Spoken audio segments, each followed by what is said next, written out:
Good morning बच्चों, क्या हाल है आप लोगों का? सब बढ़िया चल रहा है? चलिए, तो सबसे पहली बात ये कि आज के लेक्चर में करना क्या, हमें क्या डिस्कस करना है। इलेक्ट्रोकेमिस्ट्री में electrolytic cell, Faraday law of electrolysis, conductance, conductivity, what is equivalent conductivity, what is molar conductivity, इन दोनों में क्या रिलेशंस हैं, एवरीथिंग वी हैड सीन। आज का जो टॉपिक है हमारे पास, वो टॉपिक कुछ रिलेटेड है आपके इस गैल्वेनिक सेल से। टाइप्स ऑफ सेल में हमने जो पढ़ा था वो पढ़ा था इलेक्ट्रोलाइटिक सेल के बारे में पढ़ा था। इलेक्ट्रोलाइटिक सेल क्या है, और उस इलेक्ट्रोलाइसिस के अंदर जो भी आप देख रहे थे, इलेक्ट्रोलिसिस या इलेक्ट्रोलाइटिक सेल एक तरह का अरेंजमेंट है जिसमें हम कह सकते हैं कि दोनों के दोनों जो हाफ शेल्स होते हैं, दोनों के जो दोनों ऑक्सीडेशन एंड रिडक्शन किसी एक ही कंटेनर के अंदर होता है, इसलिए इसको डायरेक्ट रिडॉक्स रिएक्शन का टाइप कहते थे। और इस वाले केस में क्या है कि आयंस का जो डिपोजिशन है वो कैथोड पे भी होता है और एनोड पे होता है, और इसी से रिलेटेड आपका फैराडे लॉ ऑफ इलेक्ट्रोलिसिस था जो हमने डिस्कस करा था। ठीक है, अब आगे ये गैल्वेनिक सेल के बारे में हमें जानना है कि what kind of shell galvanic cell is. तो गैल्वेनिक सेल के बारे में मैं एक बात बता दूं कि गैल्वेनिक सेल एक इनडायरेक्ट रिडॉक्स रिएक्शन का एग्जाम्पल है। इनडायरेक्ट रिडॉक्स रिएक्शन का मतलब ये हुआ कि दो अलग अलग कंटेनर हम लेते हैं इसमें, और दो अलग अलग कंटेनर के अंदर एक के अंदर हमने एक रॉड को पुट किया, दूसरे के अंदर दूसरे रॉड को पुट किया। ठीक है, और एक्सटर्नल सोर्स ऑफ ईएमएफ जैसा कि इलेक्ट्रोलाइटिक सेल में लेते थे, यहां के केस में एक्सटर्नल सोर्स ऑफ ईएमएफ नहीं लेना होता है। तो कहीं ना कहीं जो रिएक्शंस होते हैं वो दो हाफ शेल्स के अंदर होते हैं। एक ऑक्सीडेशन हाफ शेल होता है, ऑक्सीडेशन हाफ शेल वैसा हाफ शेल हुआ जहां पे ऑक्सीडेशन हो रहा है, रिडक्शन हाफ शेल वैसा हुआ जहां पे रिडक्शन हो रहा है, और इस केमिकल रिएक्शन की वजह से इलेक्ट्रिकल एनर्जी का जनरेशन, इलेक्ट्रिकल एनर्जी का जनरेशन होगा। आप कह सकते हैं कि chemical energy here now converted to, chemical energy का कन्वर्जन किस में हो जाता है? इलेक्ट्रिकल एनर्जी में हो जाता है। तो क्या ये इलेक्ट्रोलाइटिक सेल से बिल्कुल डिफरेंट है? इलेक्ट्रोलाइटिक सेल में क्या करते हैं कि इलेक्ट्रिकल एनर्जी का कन्वर्जन केमिकल एनर्जी में करते हैं, और इस वाले सेल में, गैल्वेनिक सेल में, जस्ट अपोजिट अरेंजमेंट है, जो जिसमें यह करा जाता है कि जो केमिकल एनर्जी है उसका कन्वर्जन इलेक्ट्रिकल एनर्जी में होता है। तो थोड़े डिफरेंस को भी देखेंगे, क्या क्या डिफरेंसेस हैं गैल्वेनिक सेल के अंदर और इलेक्ट्रोलाइटिक सेल के अंदर। तो पहले मैं एक अरेंजमेंट कर रहा हूं आपको गैल्वेनिक सेल्स के लिए। एक ये अरेंजमेंट है, इसमें एक डैनियल सेल होता है। डैनियल सेल क्या है? एक स्पॉन्टेनियस केमिकल रिएक्शंस के लिए एक तरह का अरेंजमेंट है। गैल्वेनिक सेल का ही एक टाइप हो गया डैनियल सेल, जिसमें स्पॉन्टेनिटी ऑफ द रिएक्शन को शो कराया जाता है जिंक कॉपर कपल के साथ। जिंक कॉपर कपल का मतलब यह हुआ कि जिंक सल्फेट, एक कंटेनर आपने लिया जिसमें जिंक सल्फेट पुट कर दिया और उसके अंदर जिंक रॉड ले लिया, दूसरे कंटेनर के अंदर कॉपर सल्फेट ले लिया, उसके अंदर कॉपर सल्फेट ले लिया, कॉपर सल्फेट के अंदर कॉपर रॉड को ले लिया, और इसको गैल्वेनोमीटर से आपने क्या कर दिया? जोड़ दिया एक्सटर्नली। तो इस गैल्वेनोमीटर को आप जैसे ऐड करोगे तो chemical reactions is going on in the two half cells. Oxidation half cells और रिडक्शन हाफ सेल्स में दो अलग अलग रिएक्शंस हो रहे हैं, एक के अंदर ऑक्सीडेशन हो रहा है, एक के अंदर रिडक्शन हो रहा है। तो ऐसे कंडीशन में होना क्या है? As a result of this chemical reaction, electricity is produced, जो कि गैल्वेनोमीटर शो कर देगा, या उसकी जगह पे आप आममीटर भी लगा सकते हैं एक्सटर्नली। अगर स्मॉल करंट का भी फ्लो होता है तो ये शो कर देगा कि electricity is produced as a result of chemical reaction. ठीक है, तो ये सारी बातें हम लोग यहां पे देख लेते हैं, डिस्कस कर लेते हैं और पूरी तरह से इसको समझ लेते हैं, और साथ ही साथ ये इलेक्ट्रोलाइटिक सेल से किस तरीके से डिफरेंट है इसे भी देख लेते हैं। तो लेट अस सी हियर, तो यहां पे जो हमने टॉपिक दे रखा है, this is your galvanic cell. ठीक है, तो गैल्वेनिक सेल में ही हमारे पास जो एक अरेंजमेंट है जिसको हमने कहा कि this is your Daniel cell, Daniel cell, ठीक है। This is spontaneous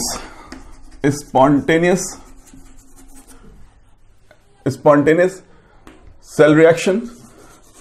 Spontaneous cell reaction takes place in such type of rearrangement, इस तरह के rearrangement में क्या होता है, spontaneous cell reactions takes place. अब इसको पिक्चर मैं व्यू देना चाह रहा हूं, देखिए क्या है। ये आपने एक कंटेनर ले लिया, this is the single container you have taken and this is another container you have taken. इस कंटेनर में हमने जिंक रॉड को डाल दिया और यहां पे जो है हमने कॉपर रॉड को डाल दिया, ठीक है। This is copper sulphate, this is copper sulphate and this is copper rod, copper sulphate, copper rod, और यहां पे जो है this is your zinc rod, और इसको हमने प्लेस कहां किया है, इसको हमने प्लेस कर दिया है जिंक सल्फेट के अंदर, और इसको आप एक्सटर्नली या तो स्मॉल रेजिस्टेंस ऑफ बल्ब से लगा दो, गैल्वेनोमीटर से लगा दो, या आममीटर से लगा दो, ताकि डिफ्लेक्शन से पता चल जाए कि इलेक्ट्रिसिटी प्रोड्यूस्ड हुई है। यहां एक्सटर्नल सोर्स ऑफ ईएमएफ हमने नहीं लिया है, इसका मतलब करंट का कोई भी सोर्स हमने नहीं लिया है। Chemical reaction will take place in the two separate container. अलग अलग ये जो कंटेनर्स हैं इसके अंदर केमिकल रिएक्शंस होंगे, as a result of which electricity will be produced, okay. और एक चीज बहुत ही इंपॉर्टेंट है हमारे पास कि यहां पे एक यू शेप्ड ग्लास ट्यूब होता है। मैं बताऊंगा इसके बारे में कि ये क्या होता है। ये यू शेप ग्लास ट्यूब होता है जो कि इन दो हाफ शेल्स को कनेक्ट करने का काम करता है। इसे हम कहते हैं salt bridge, this is known as salt bridge, ठीक है। सॉल्ट ब्रिज का क्या पर्पस है, इसके कुछ इंपॉर्टेंट पर्पस यहां पे आप देखोगे, वो मैं जब इसको एक्सप्लेन करूंगा उस समय इसको ज्यादा अच्छे तरीके से बता पाऊंगा, ठीक है। तो zinc rod placed in zinc sulphate and copper rod placed in copper sulphate and these are just connected to each other by a salt bridge. Salt bridge के अंदर क्या लेना है क्या नहीं लेना है वो डिस्कशन के दौरान क्लियर होगा। अब देखिए ये होना क्या है, जैसे इससे हम पुट करते हैं तो इसमें हमें ये नहीं पता कि which will act as anode, जैसा कि इलेक्ट्रोलाइटिक सेल में पता था। Positive terminal external source of EMF जो आपने लिया, वहां पे पॉजिटिव टर्मिनल जिस टर्मिनल से जिस रॉड से आपने जोड़ दिया था उसे कहते थे that is your anode, okay. और नेगेटिव टर्मिनल से जिससे जोड़ते थे दैट वाज कैथोड। यहां पे हाउ टू डिसाइड कि कौन सा एनोड है कौन सा कैथोड है, ये डिसाइड करने के लिए केवल और केवल एक बात याद रखोगे आप। क्या याद रखोगे कि oxidation takes place at anode and reduction takes place at cathode. तो जहां पे ऑक्सीडेशन हो जाए उसे आप कहोगे कि ये बेटा ये एनोड है, और जहां पे रिडक्शन हो जाए उसे आप कहोगे कैथोड है, ठीक है।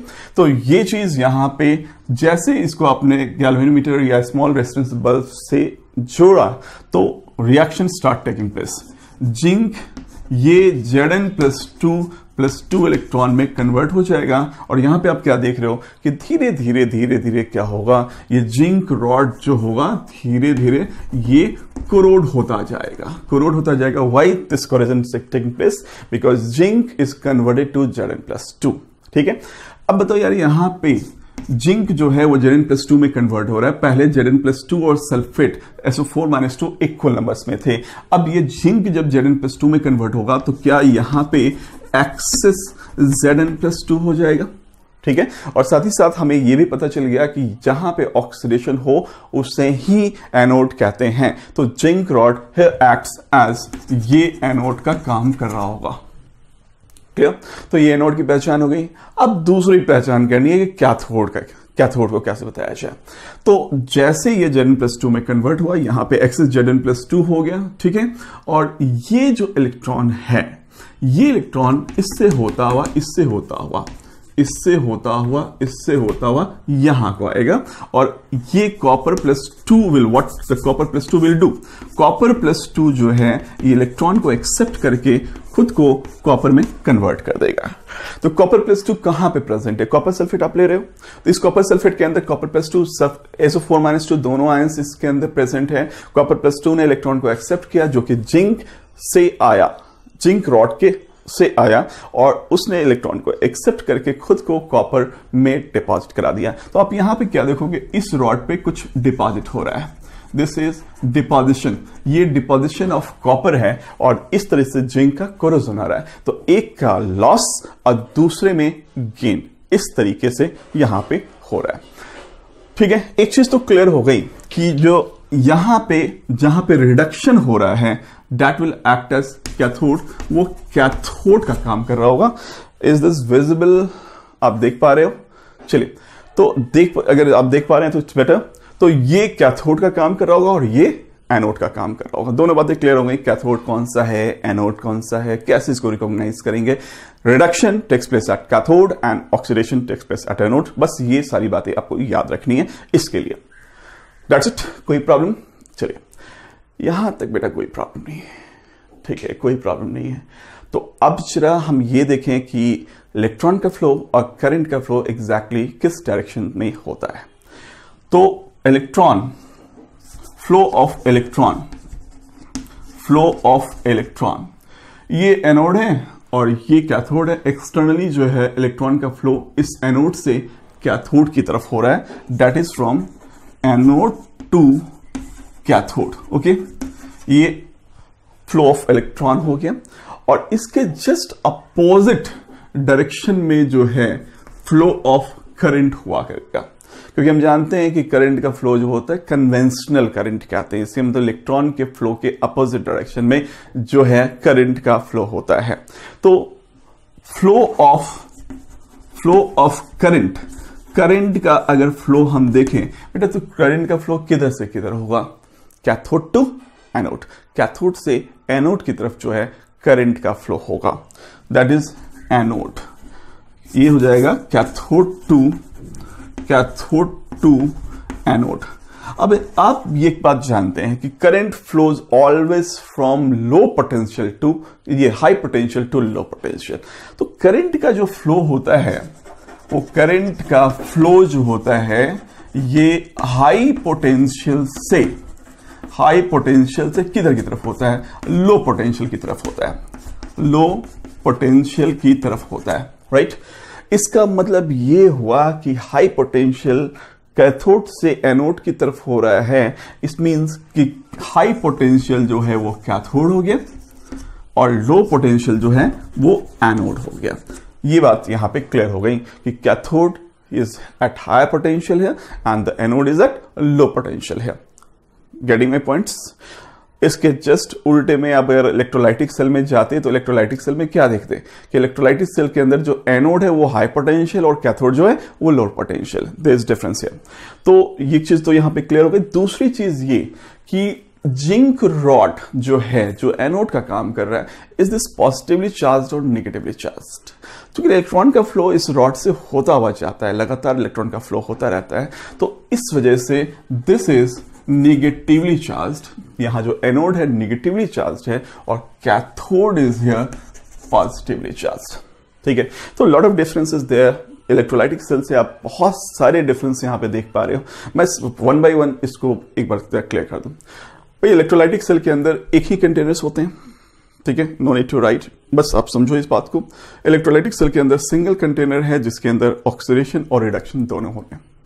तो इसको हम डायरेक्ट रिडॉक्स रिएक्शन का टाइप बोल रहे हैं, ठीक है, क्योंकि ऑक्सीडेशन और रिडक्शन दोनों के दोनों एक ही कंटेनर के अंदर हो रहा है, तो इसे डायरेक्ट रिडॉक्स रिएक्शन कहने में कोई प्रॉब्लम नहीं है। अगर हम दूसरी बात ये कि क्या यहां पे किसी भी तरीके के सॉल्ट ब्रिज की जरूरत होती है, जैसा कि गैल्वेनिक सेल में आप देख रहे हो, जैसा कि डैनियल सेल में देख रहे हो, तो एक सॉल्ट ब्रिज की रिक्वायरमेंट नहीं है, no need of salt bridge. Okay, got it. तीसरा इंपॉर्टेंट पॉइंट क्या है कि एक्सटर्नल सोर्स ऑफ ईएमएफ की जरूरत है इस टाइप के इलेक्ट्रोलाइटिक सेल में। एक्सटर्नल सोर्स ऑफ ईएमएफ की जरूरत है, यस, इलेक्ट्रोलाइटिक सेल में एक्सटर्नल सोर्स ऑफ ईएमएफ की जरूरत है। जिस पॉजिटिव टर्मिनल को जिस रॉड से आप जोड़ते हैं वो एनोड कहलाता है, और जिस रॉड से निगेटिव टर्मिनल को जोड़ते हैं वो कैथोड कहलाता है। इसका मतलब एनोड जो है वो पॉजिटिवली चार्ज हो गया, एनोड जो है निगेटिवली चार्ज हो गया, एनोड हायर पोटेंशियल पे हो गया, कैथोड लोअर पोटेंशियल पे हो गया। इतनी सारी बात क्लियर हो गई। करंट का फ्लो किधर से किधर होता है, तो इलेक्ट्रोलाइटिक सेल के अंदर जो है आयंस का डिपोजिशन दोनों ही इलेक्ट्रोड्स पे होते हैं। ठीक है, दोनों ही इलेक्ट्रोड्स पे आयन का डिपोजिशन होता है, मतलब दोनों ही इलेक्ट्रोड पे आप कह सकते हो there is increase in mass. Increase in mass, या अगर गैस इवॉल्व भी हुआ किसी पर्टिकुलर इलेक्ट्रोड पे, तो वहां पे कुछ ना कुछ आप कह सकते हो कि समथिंग इज इवॉल्विंग आउट और there is some deposition of mass. ठीक, तो इतनी सारी बातें यहां पे थी, और एक सबसे ज्यादा इंपॉर्टेंट बात यहां निकल के ये आई इलेक्ट्रोलाइटिक सेल को लेकर के कि इस तरह के सेल के अरेंजमेंट में इलेक्ट्रिकल एनर्जी का कन्वर्जन केमिकल एनर्जी में होता है। करेक्ट, इतनी सारी बातें।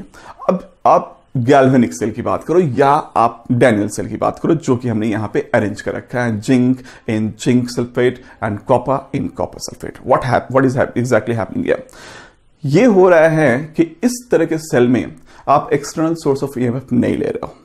क्यों नहीं ले रहे हो? क्योंकि ये एक तरह से ये अरेंजमेंट है कि जहां पे इलेक्ट्रिकल एनर्जी का कन्वर्जन केमिकल में नहीं होना है, बल्कि केमिकल एनर्जी का कन्वर्जन इलेक्ट्रिकल एनर्जी में होना है। Got it? दूसरी चीज ये कि यहां पे एक्सटर्नल सोर्स ऑफ ईएमएफ नहीं ले रहे हो, दो अलग अलग कंटेनर्स ले रहे हो। एक को हम ऑक्सीडेशन हाफ कह रहे हैं जहां पे ऑक्सीडेशन होना है, और एक को रिडक्शन हाफ कह रहे हैं जहां पे रिडक्शन होना है। रिडक्शन हाफ शेल मतलब दो हाफ शेल का कॉम्बिनेशन है ये पूरा का पूरा अरेंजमेंट जो है। तो एक में ऑक्सीडेशन होना है, दूसरे में रिडक्शन होना है। जहां पे ऑक्सीडेशन है उसको आप एनोड कह दो, और जहां पे रिडक्शन वो कैथोड कह दो।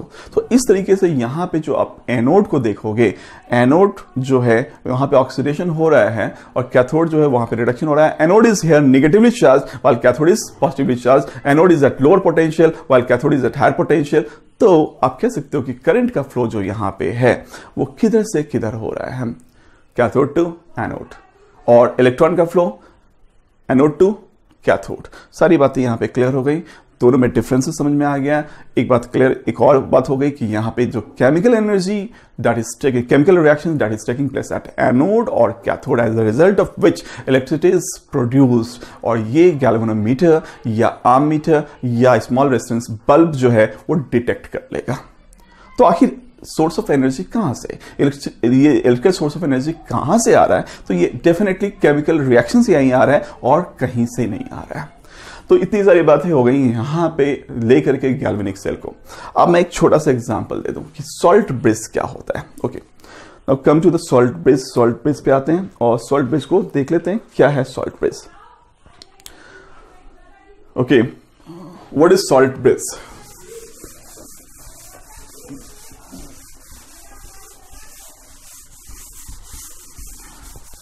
सॉल्ट ब्रिज का पर्पस देखते हैं। सॉल्ट ब्रिज क्या है? देखिए भाई, सॉल्ट ब्रिज जो आप देख रहे थे, तो इट इज जनरली, ये जो है this is salt bridge. What is the salt bridge? This is U shaped glass tube. ये यू शेप्ड ग्लास ट्यूब है which consists of salt like KCl ले सकते हो, KNO3 ले सकते हो, KNO3 ले सकते हो, NH4NO3 ले सकते हो। ठीक है, in such type of salt ionic mobility कह सकते हैं, ionic mobility of cation as well as anion are almost same। इसका मतलब यह हुआ कि केटायन जिस स्पीड से मूव करेगा उसी स्पीड से एनायन भी मूव करेगा। ठीक है, अब इसका जरा पर्पस देख लेना कि आखिर ये पर्पस क्या है। ठीक है, लेट अस सी कि इसका पर्पस क्या है। पर्पस बहुत सिंपल सा है। ये मैं फिर से उस डायग्राम को बना रहा हूं, ध्यान से देखिए। ये हो गया इसमें हमने जिंक रॉड डाल दिया, this was zinc sulphate and this is your copper rod in copper sulphate, copper, this is zinc और ये हो गया zinc sulphate and this is your copper sulphate. Externally इसको आपने स्मॉल रेजिस्टेंस बल्ब से join कर दिया। अब ये जो यू शेप्ड ट्यूब के अंदर यहां पे जो है कॉटन प्लग लगा होता है, this is cotton plug. Cotton plug का पर्पस क्या है? To avoid diffusion of ions, to avoid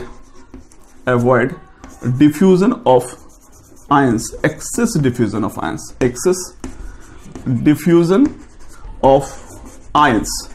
ions का ये एक्सेस डिफ्यूजन क्या करता है? मिनिमाइज करता है। कॉटन प्लग आपने लगा दिया है और यहां पे जो है आपने ले लिया है KCl oblique KNO3 oblique NH4NO3, ठीक है, ये आपने ले लिया है मोल्टेन स्टेट में। This is the molten one मतलब आप साथ ही साथ इसको हम कह सकते हैं कि ये सेमी सॉलिड कैसे है? This is semi solid state में है। सेमी सॉलिड स्टेट में कहने का मतलब कि इसको आप ट्रीट कर सकते हैं किसी ऐसे सब्सटेंस के साथ जो इसको सेमी सॉलिड स्टेट में कन्वर्ट कर सके, क्योंकि अगर लिक्विड होगा तो इसका फ्लो आसानी से हो जाएगा, कॉटन प्लग इसको अवॉइड नहीं कर पाएगा। तो this is in semi solid state कह सकते हैं यहां पे। अब क्या हो रहा है as the result of this reactions, इसके अंदर जो है मैंने बताया कि एक्सेस Zn+2 इज देयर, ठीक है, और कॉपर जो है, कॉपर आयन जो इसके अंदर प्रेजेंट है, वो कॉपर आयन इलेक्ट्रॉन को लेकर के यहां पे कॉपर के फॉर्म में डिपॉजिट हो रहा है and this is going on corrosion, ये धीरे धीरे कोरोड हो रहा है। क्या होना है बेटा? इसके बाद होना क्या है? इसके बाद होना ये है कि इसके अंदर जो है एक्सेस सल्फेट इज देयर, ये एक्सेस सल्फेट हो गया और यहां पे एक्सेस Zn+2 है। भाई ऐसा है कि अगर धीरे धीरे एनोड वाले जो कंटेनर के अंदर जो आप कह रहे हो वेसल्स के अंदर, अगर वहां पे एक्सेस Zn+2 का डिपोजिशन होने लगे और दूसरे एंड पे वहां पे सल्फेट का डिपोजिशन होने लगे, तो डेफिनेटली एक का पोटेंशियल धीरे धीरे बढ़ेगा, दूसरे का पोटेंशियल धीरे धीरे घटेगा और एक ऐसा टाइम आएगा जब कैथोड और एनोड दोनों एक पोटेंशियल पे होंगे और ऐसे केस में दैट सेल स्टॉप्स वर्किंग, कोई वर्क नहीं होगा, कोई करंट का फ्लो नहीं होगा। तो इसको अवॉइड करने के लिए, चार्ज एक्यूमुलेशन को अवॉइड करने के लिए क्या होगा? यहां पे आपने क्या ले रखा है? KCl ले रखा है, KNO3 ले रखा है या NH4NO3 ले रखा है। तो इस वाले केस में क्या होगा कि जैसे ये चूंकि डिप किया हुआ है इसके अंदर, जब डिप किया हुआ है तो इट जस्ट फील्स, ये एक फीलिंग इस तरह से ये कह सकते हैं कि ये कंसंट्रेशन ग्रेडियंट पे बेस्ड होता है। कंसंट्रेशन ग्रेडियंट का मतलब ये होता है कि कंसंट्रेशन को मेंटेन करने के लिए अगर आयंस को डिफ्यूज करने की जरूरत होगी तो ये डिफ्यूज करेगा, ठीक है। तो ऐसे में इसने फील किया करा कि यहां पे एक्सेस Zn+2 है, तो इसकी तरफ अगर ये आपने केवल ले रखा है तो इसकी तरफ क्या लिबरेट किया जाए, तो जो Zn+2 को न्यूट्रलाइज कर दे तो NO3- को लिबरेट किया जाए, ठीक है। तो NO3- कितने नंबर्स में लिबरेट होनी चाहिए? 2 नंबर्स में लिबरेट होनी चाहिए ताकि एक Zn+2 को न्यूट्रलाइज किया सके। At the same time NH4+ जो है वो भी मूव करेगा किस तरफ? सल्फेट को न्यूट्रलाइज करने के लिए। कितने नंबर्स में NH4+ मूव करेगा? 2 नंबर्स में 2 NH4+ मूव करेगा SO4- को न्यूट्रलाइज करने के लिए। ऐसा कभी नहीं हो सकता कि जो आपने इनर्ट इलेक्ट्रोलाइट ले रखा है सॉल्ट ब्रिज के अंदर, उसमें ऐसा कभी भी नहीं होगा कि एक तरफ 2 आयंस मूव कर जाएंगे और एक तरफ एक सिंगल आयन मूव करेगा। ऑलवेज आयंस जो हैं इक्वल नंबर में ही मूव करने जा रहे हैं to neutralise the excess ion deposition. जो एक्सेस आयन डिपॉजिट हो रहा है उसको ये क्या करना चाह रहा है? अवॉइड करना चाह रहा है, उसको न्यूट्रलाइज करके। ऐसे कहा जाए तो इनर्ट इलेक्ट्रोलाइट जो आपने ले रखा है ये केमिकली कोई रिएक्शन नहीं कर रहा है और ये हैम्पर नहीं करने जा रहा है किसी भी तरह से सेल रिएक्शन को। तो एक सबसे इंपॉर्टेंट पॉइंट ये हुआ कि सॉल्ट ब्रिज के अंदर जो इनर्ट इलेक्ट्रोलाइट लेते हो वो चार्ज एक्यूमुलेशन को अवॉइड करता है जस्ट बाय न्यूट्रलाइजिंग देम। ठीक, अब दूसरी चीज ये कि दोनों के potential liquid liquid junction potential को ये अवॉइड करेगा। लिक्विड लिक्विड जंक्शन पोटेंशियल का मतलब जैसे जैसे चार्ज एक्यूमुलेट होता जाएगा आयंस सराउंडिंग द रॉड, ठीक है, पोटेंशियल जनरेट होगा, ion surrounding the rod potential generate होगा। As a result of this ये लिक्विड लिक्विड जंक्शन पोटेंशियल जो है जनरेट होने की वजह से सेल रिएक्शन में कुछ ना कुछ दिक्कत होने जा रही है, प्रॉब्लम होने जा रही है, इसलिए इसको ये अवॉइड करता है। तो सॉल्ट ब्रेस का पर्पस क्या है ये आपको समझ में आ गया होगा कि what is the purpose of salt brace. अब बिसाइड दैट क्या ये it prevents transference or diffusion of solution from one half shell to another। एक तो ये दो अलग अलग हैं, तो एक तो ये प्रिवेंट करता है, it prevent transference or diffusion of solution from one half shell to another। भाई इलेक्ट्रोलाइटिक सेल में ऐसा कोई अरेंजमेंट नहीं है, दोनों के दोनों मिक्स्ड हैं। यहां पे क्या ये प्रिवेंट कर रहा है ट्रांसफरेंस और डिफ्यूजन ऑफ सॉल्यूशन को ये अवॉइड कर रहा है, लेकिन एट द सेम टाइम ये कनेक्ट कर रहा है, दोनों सेल को कनेक्ट कर रहा है और दोनों सेल के कनेक्शन के बाद इसके अंदर एक्सेस आयन को ये अवॉइड कर रहा है, उसको न्यूट्रलाइज करके। तो ये सॉल्ट ब्रेस का पर्पस है। सॉल्ट ब्रेस का पर्पस बहुत क्लियर है, अच्छे से क्लियर है, कुछ नहीं है यार, अभी मोल्टेन मास है, इसको हम अगर से ट्रीट कर देते हैं, अगर या कोई ऐसी सब्सटेंस से ट्रीट करते हैं जो इसको सेमी सॉलिड स्टेट में ले आए। कॉटन प्लग लगा दिया है जो एक्सेस आयन के डिफ्यूजन को अवॉइड करेगा, बिकॉज ये पूरा का पूरा कंसेंट्रेशन ग्रेडियंट पे बेस्ट होता है। ठीक है, तो ये सॉल्ट ब्रेस का पर्पस हो गया। इसमें कोई प्रॉब्लम है तो आप डेफिनेटली मुझे बताइए। आई थिंक कोई प्रॉब्लम नहीं होगी।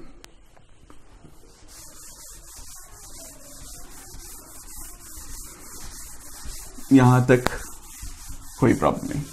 सॉल्ट ब्रेस समझ गए हैं, इलेक्ट्रोलाइटिक सेल समझ चुके हैं और गैल्वेनिक सेल या डैनियल सेल आप समझ चुके हैं। अब जरा इसको देखना क्या है कि what is this electrode potential और इसको रिप्रेजेंट कैसे करते हैं। Representation of galvanic cell, representation of galvanic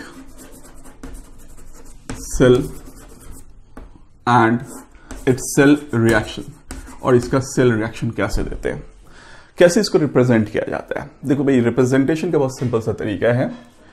एक बात याद रखो, ए बी सी, इस तरीके से इसको रिप्रेजेंट करेंगे।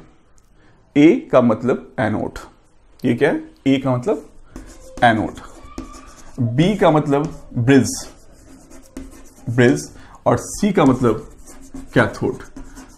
भाई एनोड पे क्या होना है, ऑक्सीडेशन होना है। किसका ऑक्सीडेशन होना है, तो ये है Zn ऑब्लिक Zn+2। मान लीजिए कि इसका जो कंसेंट्रेशन दे रखा है Zn+2 का, वो C1 दे रखा है, ले सकते हैं। तो ये ऑक्सीडेशन हो गया एनोड पे। बीच में जो सॉल्ट ब्रेस है उसको डबल लाइन से दिखाते हैं। सॉल्ट ब्रेस को रिप्रेजेंट करने का तरीका डबल लाइन होता है। तीसरा कैथोड पे क्या होता है, रिडक्शन होना है, तो Cu+2 Cu में कन्वर्ट होगा, इसको C2 ले लेते हैं। ठीक है, दिस इज योर C2, और यहां पे कैथोड पे क्या हो रहा है, रिडक्शन हो रहा है। तो here reduction is taking place, here oxidation is taking place. तो क्या ए बी सी से आप एक बात याद रख सकते हो कि ए स्टैंड्स फॉर ऑक्सीडेशन, ये ए स्टैंड्स फॉर एनोड जहां पे ऑक्सीडेशन हो रहा है, बी स्टैंड्स फॉर ब्रिज और सी स्टैंड्स फॉर कैथोड जहां पे रिडक्शन हो रहा है। और इस तरीके से इसको रिप्रेजेंट करा जाता है। अब इसमें हम सेल रिएक्शंस को देखते हैं, सेल रिएक्शन कैसे लिखा जाए। तो सेल रिएक्शन को लिखने के लिए आप एक काम कर सकते हो, यहां पे cell reaction is Zn converted to Zn+2+2 electron. Okay, ये पहले आपने एनोड वाला रिएक्शन यहां लिख दिया। और कैथोड वाले रिएक्शन के लिए क्या करोगे, Cu+2+2 electron, that gives Cu solid and this is solid. और इसे कैंसिल कर दो। आप यहां पे लिख सकते हो Zn सॉलिड प्लस Cu+2, इसका कंसेंट्रेशन हमने कितना ले रखा है, C2 ले रखा है। ठीक है। और यहाँ पे इक्विलिब्रियम साइन देना होगा क्योंकि equilibrium is maintain their, Zn+2 है और यहाँ पे आप इसको ले रहे हैं Zn+2 को क्या ले रहे हैं, C1 ले रहे हैं और प्लस Cu सॉलिड ले रहे हैं। तो ऐसे में जब आप Q लिखेंगे, Q का मतलब क्या होता है, रिएक्शन कोएफिशिएंट। रिएक्शन कोएफिशिएंट आप जानते होंगे, रिएक्शन कोएफिशिएंट क्या होता है, at any instant of time, किसी भी टाइम टी पे, किसी भी टाइम टी पे इक्विलिब्रियम मेंटेन हुआ है या नहीं हुआ है, concentration of product to that of concentration of reactant, इसी को आप रिएक्शन कोएफिशिएंट कहते हैं। तो Q इक्वल टू, यहां पे reaction coefficient Q equal to क्या लिख सकते हैं, Zn+2 का कंसंट्रेशन डिवाइडेड बाय Cu+2 का कंसंट्रेशन, ध्यान रखेंगे। और यहां पे अगर हम एक्टिव मास कॉपर और जिंक सॉलिड का देखें तो सॉलिड का कंसंट्रेशन चेंज नहीं होने जा रहा टाइम के साथ, चाहे वो जिंक हो चाहे कॉपर हो, इसलिए उसकी एक्टिविटी क्या लेते हैं, that is taken to be 1। और इस तरीके से Q की जो वैल्यू है, जो रिएक्शन कोएफिशिएंट का वैल्यू होता है यहाँ पे, that is Zn+2 by Cu+2। Got it. चलिए, तो ये हो गया सेल रिएक्शन कैसे लिखते हैं, and this is cell representation, कैसे इसको रिप्रेजेंट करते हैं। Got it. अब यहां पे देखना है हमें कि व्हाट इज इलेक्ट्रोड पोटेंशियल, क्या होता है electrode potential, let us see that. What is electrode potential.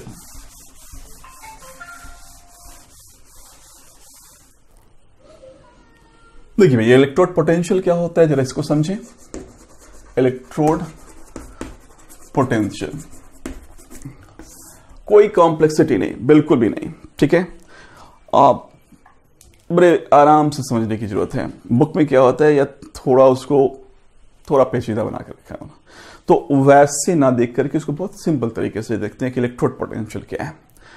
Electrode potential मतलब इलेक्ट्रोड पे जो पोटेंशियल है, इलेक्ट्रोड किस पोटेंशियल पे, इलेक्ट्रोड पे जनरेट होने वाला पोटेंशियल, ठीक है। तो डेफिनेटली आयंस जो उसके चारों तरफ सराउंड करेगा, उस रॉड के थ्रू, रॉड पे और आयंस जो सराउंडिंग कंडीशन में है उसके बीच पोटेंशियल जनरेट हो रहा है, इलेक्ट्रोड पोटेंशियल उसे ही कहेंगे। तो इलेक्ट्रोड पोटेंशियल को हम यहां कह सकते हैं, दो तरह के आपके पास इलेक्ट्रोड पोटेंशियल होंगे। एक होगा ऑक्सीडेशन पोटेंशियल, ऑक्सीडेशन पोटेंशियल, ठीक है, और एक होगा रिडक्शन पोटेंशियल, रिडक्शन पोटेंशियल। अब भाई रिडक्शन पोटेंशियल को कैसे दिखाया जाए, तो इसको दिखाने के लिए we use this symbol E M N plus M, ये रिडक्शन पोटेंशियल है। M जो है वो N plus oxidation state N में है और वो अब M में कन्वर्ट हो रहा है, रिड्यूस हो रहा है, तो इस तरह के पोटेंशियल को क्या कहेंगे, रिडक्शन पोटेंशियल। एग्जांपल आप ले सकते हैं, एग्जांपल ले सकते हैं E Zn+2 oblique Zn, E Cu+2 oblique Cu, E 2H plus oblique H2, और यहां पे आप प्लैटिनम लेते हो। क्यों लेते हो बता रहा हूं, क्योंकि गैसेस सिस्टम है तो इसको कंडक्ट करने के लिए कहीं ना कहीं मीडियम की जरूरत होगी, जहां पे आप platinum as a inert electrode के तौर पे ले सकते हो, प्लैटिनम वायर ले सकते हो। ऑक्सीडेशन पोटेंशियल देखना है तो ऑक्सीडेशन पोटेंशियल देखिए, ऑक्सीडेशन पोटेंशियल का मतलब ये EM ऑब्लिक Mn प्लस, इसको ऑक्सीडेशन पोटेंशियल कहेंगे।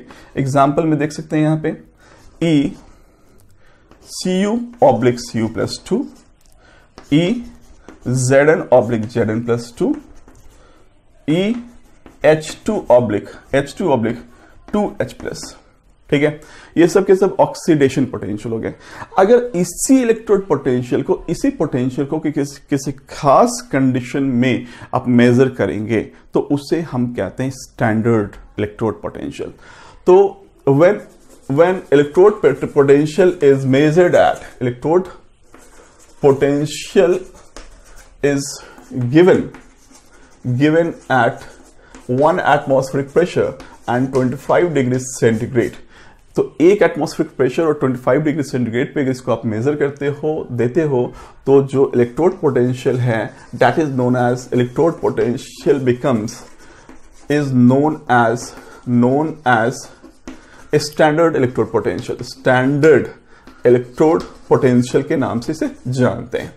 भाई स्टैंडर्ड इलेक्ट्रोड पोटेंशियल क्या हो जाएगा, स्टैंडर्ड का मतलब किसी खास कंडीशन में रूम टेम्परेचर पे या 1 एटमॉस्फेरिक प्रेशर और साथ ही साथ 1 एटमॉस्फेरिक प्रेशर पे। तो इसको आप मेजर करोगे तो जो इलेक्ट्रोड पोटेंशियल है वो स्टैंडर्ड इलेक्ट्रोड पोटेंशियल के नाम से जाना जाएगा। बातें क्लियर? कोई दिक्कत, कोई परेशानी, कोई तकलीफ जरूर बताएंगे, ठीक है। अब यहाँ इलेक्ट्रोड पोटेंशियल हो गया। अब इस इलेक्ट्रोड पोटेंशियल में बेटा इसको जो दिखाने का जो तरीका होता है वो ऐसे होता है, ई नॉट। तो यहां लिख सकते हैं M N plus oblique N. तो क्या इसे हम कहेंगे standard reduction potential. This is standard reduction potential, ठीक है। और स्टैंडर्ड रिडक्शन पोटेंशियल, राइट। अब यहां पे यही अगर E naught M oblique M plus है, भाई ई नॉट दिखना चाहिए। तो ये क्या हो जाएगा, this is standard oxidation potential, ठीक है।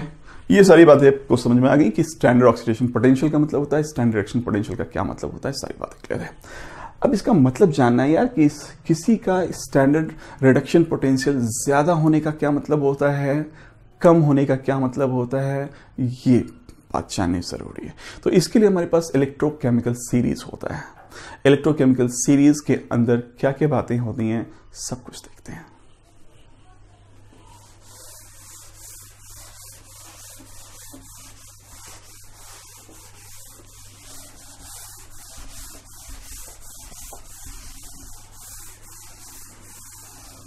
चलिए अब एक चीज यहां पे देखते हैं कि what is the meaning of this E naught Zn plus 2 oblique Zn, इसकी वैल्यू है -0.76 वोल्ट, ठीक है। और E naught Cu plus 2 oblique Cu की वैल्यू जो है वो 0.34 वोल्ट के बराबर है। ये आपको पूरा का पूरा चार्ट मिल जाएगा इलेक्ट्रोकेमिकल सीरीज के अंदर, वहां से इसे आप देख सकते हैं। तो Zn plus 2 oblique Zn -0.76 and Cu plus 2 oblique Cu, ये दोनों के दोनों जो है स्टैंडर्ड रिडक्शन पोटेंशियल है, SRP है। This is SRP। तो आपको बहुत ही सिंपल तरीके से मैं बताता हूं कि कब कैथोड इन दोनों का कॉम्बिनेशन करना है। तो अगर इन दोनों के कॉम्बिनेशन को आपने किया तो इससे आपने बना दिया डैनियल सेल, राइट। मैंने जो अभी आपको फिगर बताया था दैट वाज डैनियल सेल, जो जिंक कॉपर कपल बना। तो यहां पे एक का एसआरपी कितना है -0.76 और दूसरे का एसआरपी कितना है 0.34, ठीक है। तो इसमें किसे आप हायर पोटेंशियल कहोगे और किसे आप लोअर पोटेंशियल कहोगे। देखो इसके रिड्यूस होने की टेंडेंसी हाई है, tendency of Cu plus 2 to get itself reduced is higher, इसके खुद के रिड्यूस करने की टेंडेंसी हाई है क्योंकि यहां पे पॉजिटिव वैल्यू दे रखा है। साइन को भी कंसिडर करो, ठीक है। तो ये मैं ऐसे नहीं बताने जा रहा, जनरली क्या होता है higher the negative value higher the positive value, इन सब के चक्कर में ना पड़ करके सीधे आप एक बात देखो भैया कि कौन सी वैल्यू ज्यादा है। -0.34 डेफिनेटली ये 0.34 डेफिनेटली आपके -0.76 से बड़ा है। मैग्नीट्यूड केवल नहीं ध्यान देना है, साइन पे भी ध्यान देना है, ठीक है। तो जिसकी वैल्यू ज्यादा हो जाए ये इसकी टेंडेंसी खुद को रिड्यूस करने की ज्यादा है, जबकि इसकी टेंडेंसी रिड्यूस करने की कम है, ठीक है। तो ऐसे केस में आप बताओ कि ये Cu+2 जो है आसानी से कॉपर के फॉर्म में डिपॉजिट हो जाएगा। ये कहां पे हो रहा था, ये कैथोड पे हो रहा था, ठीक है। इसका मतलब ये हो गया कि जिसका भी SRP ज्यादा पाओ कॉम्बिनेशंस में कपल में, जिसको मिला करके आपने गैल्वेनिक सेल तैयार किया है, ठीक है, इनडायरेक्ट रिडॉक्स रिएक्शन करवा रहे हो, तो ऐसे केस में जिसका भी रिडक्शन पोटेंशियल ज्यादा हो उससे आप कहो कि भैया ये कैथोड होगा, हायर पोटेंशियल होगा। दिस इज हायर पोटेंशियल होगा, ठीक। और जिसका एसआरपी कम देखो आप, ठीक है, तो वो हो जाएगा anode. This is at lower potential, ये लोअर पोटेंशियल वाला होगा। तो हायर पोटेंशियल लोअर पोटेंशियल बात समझ में आ रही है आपको? ठीक है। अब कोई अगर कहे इसको देख करके, इलेक्ट्रोड पोटेंशियल को देख करके, कोई अगर आपसे ये पूछे बेटा ये बताओ आप कि करंट का फ्लो किधर से किधर होगा, हमने केवल आपको इलेक्ट्रोड पोटेंशियल दे रखा है। ध्यान रखिएगा, अगर एसआरपी दे रखा होगा, एसओपी दे रखा होगा, अगर आपको क्या दे रखा होगा, एसओपी दे रखा होगा, तो आप माइनस एसआरपी कर देंगे। ठीक है, बहुत सिंपल सी बात है। देखिए ये है E naught Zn oblique Zn plus 2। ठीक है, ये निकालना है तो माइनस करोगे आप, और इसका जो एसआरपी है वो माइनस 0.76 होता है। तो क्या ये वैल्यू प्लस 0.76 वैल्यू हो जाएगी? तो एसओपी अगर निकालना हो तो आप एसआरपी में नेगेटिव साइन करोगे, और अगर एसआरपी निकालना हो तो आप एसओपी में, मतलब स्टैंडर्ड ऑक्सीडेशन पोटेंशियल में नेगेटिव साइन करोगे। ठीक है, इस तरीके से एसआरपी दे रखा है तो एसओपी निकाल सकते हो, एसओपी दे रखा है तो एसआरपी निकाल सकते हो। लेकिन अगर एसओपी भी दे रखा है तो आप एक काम कर सकते हो, उसको आप एसआरपी में कन्वर्ट करोगे। मैं एक ऐसा मेथड बता रहा हूं जहां पे कंफ्यूजन बिल्कुल भी नहीं है, अदरवाइज इसको लेकर बहुत सारे कंफ्यूजन होता है, बहुत सारे कंफ्यूजन, बच्चे कंफ्यूज रहते हैं करना क्या है। कहीं पे एसओपी दे रखा है, कहीं पे एसआरपी देखा है, कहीं पे ईएमएफ सेल निकालने का मेथड अलग दे रखा है। मैं बस एक ही मेथड आपको बता रहा हूं, इलेक्ट्रोड पोटेंशियल, सीधे इलेक्ट्रोड पोटेंशियल। कौन सा इलेक्ट्रोड पोटेंशियल? एसआरपी देखना है भी। अगर एसओपी दे रखा है तो उसको एसआरपी में कन्वर्ट करो और देखो किसका पोटेंशियल ज्यादा है। जिसका पोटेंशियल ज्यादा होगा that will act as cathode, जिसका पोटेंशियल कम होगा that will act as anode. That's और कुछ करने की जरूरत नहीं है। ठीक है, लेकिन एसओपी भी दे रखा है तो उसको एसआरपी में कन्वर्ट करोगे। ये केवल और केवल एसआरपी आप देख रहे हो, एसओपी नहीं देख रहे हो। ठीक है, कैथोड पता चल गया, एनोड पता चल गया। ठीक, तो इस वाले में एक चीज तो क्लियर हो गई कि कॉपर जो है, ये कॉपर रॉड जिस कॉपर सल्फेट के अंदर डिप कर रखा है वो कैथोड का काम करेगा, और जिंक सल्फेट जिस जिंक सल्फेट के अंदर डिप कर रखा है वो एनोड का काम करेगा। करंट का फ्लो किधर से किधर होना है, तो आपको पता है कि एनोड जो है वो निगेटिवली चार्ज है, लो पोटेंशियल है, तो करंट का फ्लो जो है वो कैथोड से एनोड की तरफ होना है, और जो इलेक्ट्रॉन का फ्लो है वो एनोड से कैथोड की तरफ होना है, मतलब जिंक से कॉपर की तरफ होना है। कोई प्रॉब्लम? No problem. अब यहां पे क्या हम ईएमएफ ऑफ द सेल निकाल सकते हैं? ये तो मैंने बता दिया कि दोनों में क्या रिलेशन, इलेक्ट्रोड पोटेंशियल एग्जैक्टली होता क्या है। ठीक है, तो ये सारी की सारी जो एसआरपीज की वैल्यू है, इलेक्ट्रोकेमिकल सीरीज एग्जैक्टली एसआरपी की वैल्यू, एक अरेंजमेंट है, एसआरपी का ही अरेंजमेंट है। ये एसओपी का अरेंजमेंट नहीं है, एसआरपी का अरेंजमेंट है। एसआरपी का अरेंजमेंट जिसमें सबसे ऊपर जो है आप लेके रखते हो, एनसीईआरटी पे डिपेंड करता है यार। एनसीईआरटी में शायद फ्लोरीन ले रखा है, बाकी सारी बुक्स में पहले लिथियम दे रखा होता है। लिथियम का जो रिडक्शन पोटेंशियल होता है, स्टैंडर्ड रिडक्शन पोटेंशियल है, वो वैल्यू है -3.05। ठीक है, माइनस साइन के साथ।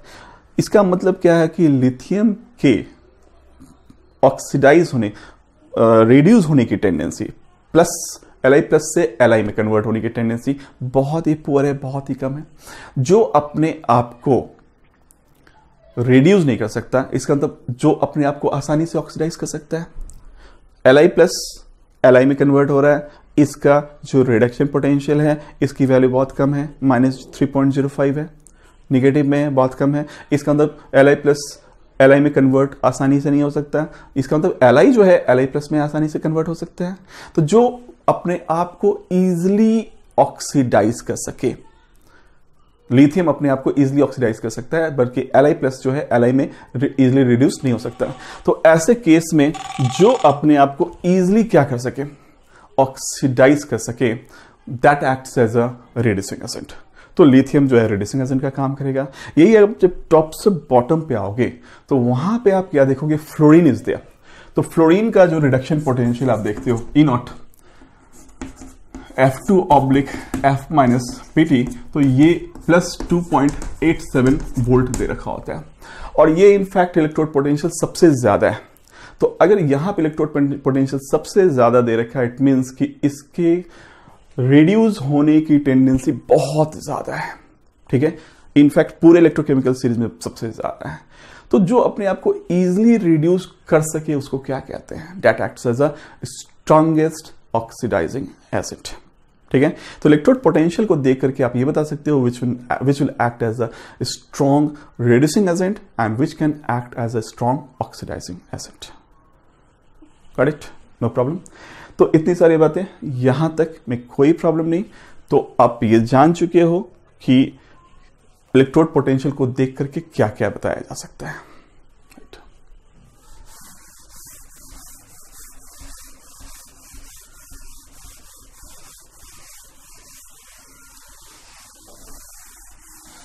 चलिए, now coming to the EMF of the cell. EMF पे आते हैं। ईएमएफ ऑफ द सेल क्या है? ईएमएफ ऑफ सेल, देखिए भाई, ईएमएफ ऑफ द सेल अगर आपको निकालना हो तो ईएमएफ ऑफ द सेल कैसे निकालोगे? केवल एक काम करना है आपको, ये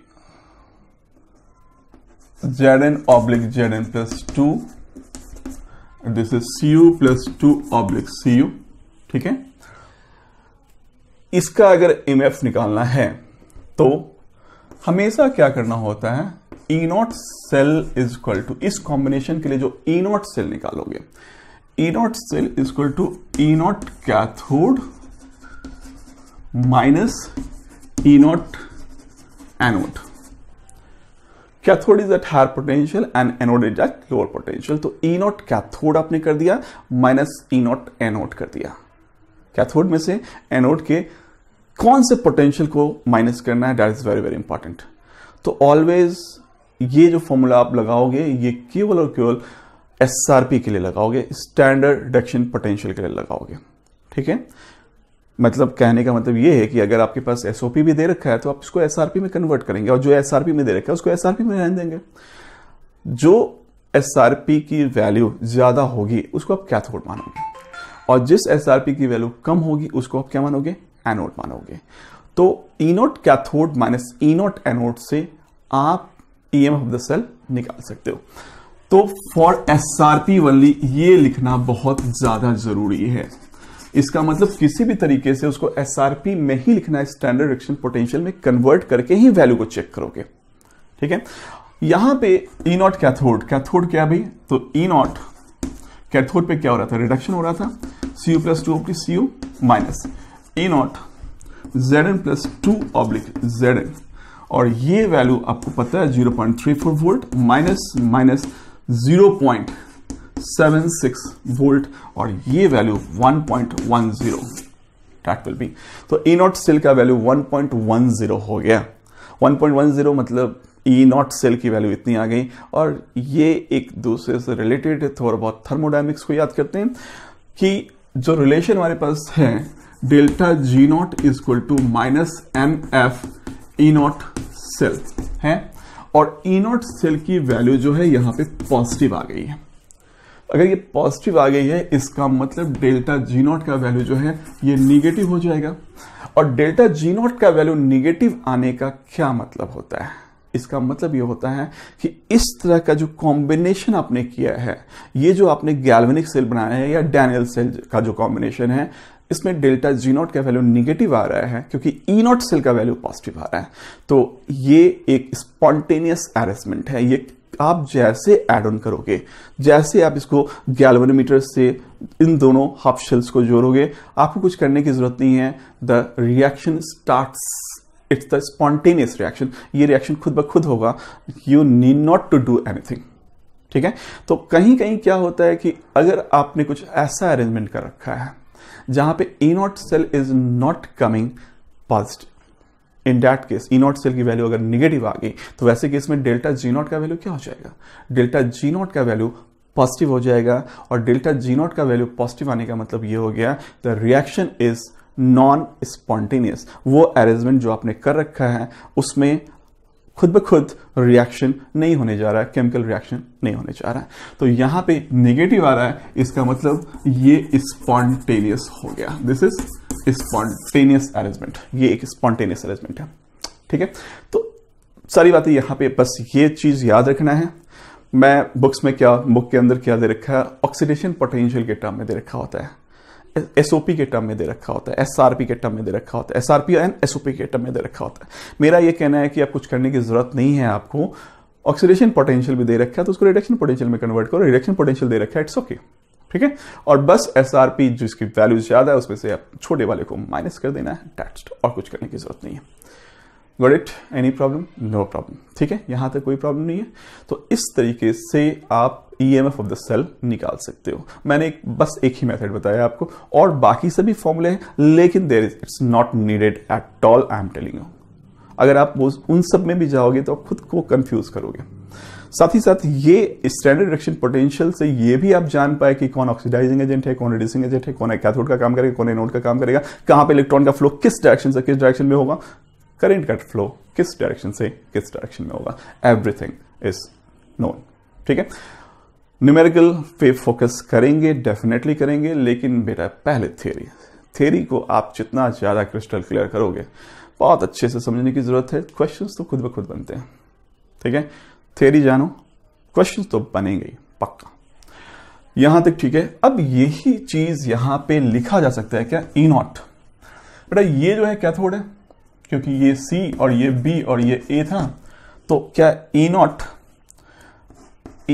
राइट, क्योंकि यहां से आप देख रहे हो ये राइट साइड है ना, राइट साइड है, और ये जो है लेफ्ट साइड है, तो E naught right minus E naught left कर सकते हैं आप।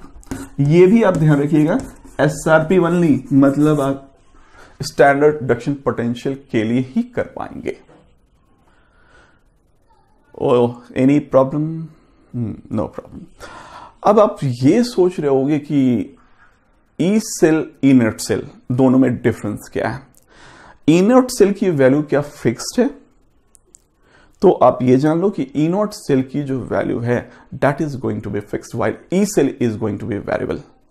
तो इनर्ट सेल फिक्स्ड क्यों है?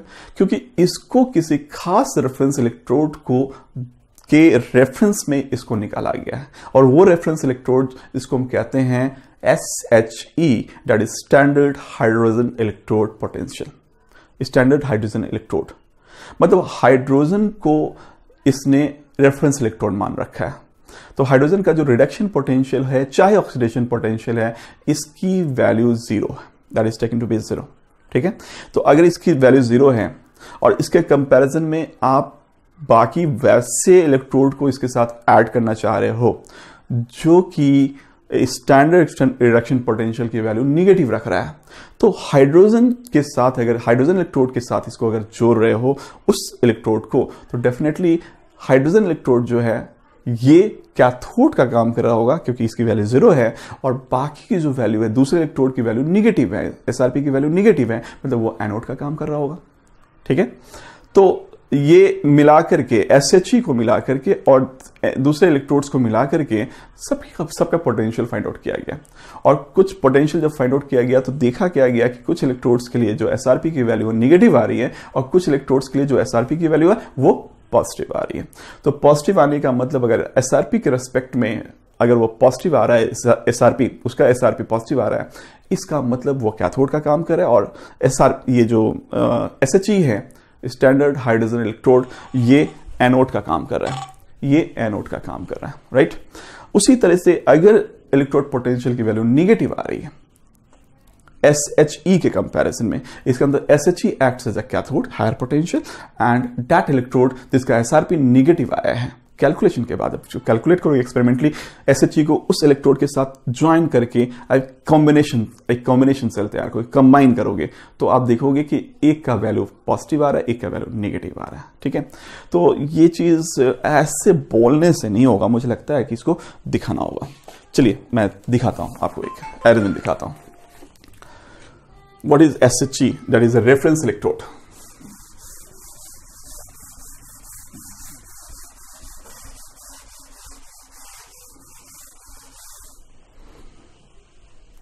Reference